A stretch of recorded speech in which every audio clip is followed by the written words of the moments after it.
31 minus 1 equals 30. And again here inside this parenthesis we have 31 minus 1.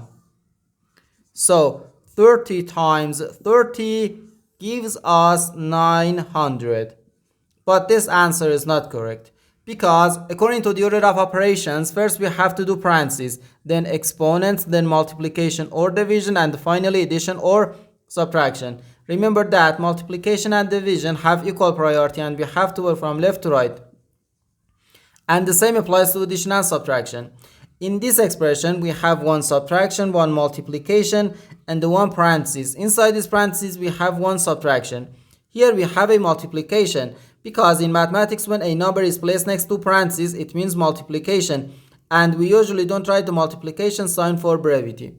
Okay, so according to the PEMDAS, first we have to do this parenthesis, then this multiplication, and finally this subtraction. If we do this subtraction before this multiplication or this parenthesis, it is wrong.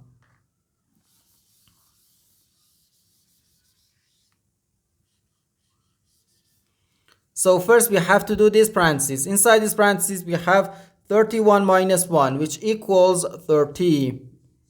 So 31 minus 1, then times 30. Now we have one subtraction and one multiplication. According to the PEMDAS, multiplication has higher priority than subtraction, because multiplication comes before subtraction.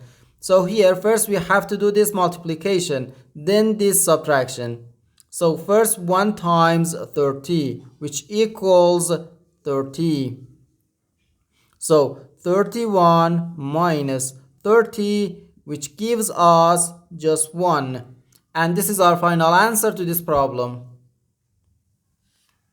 The correct answer is 1.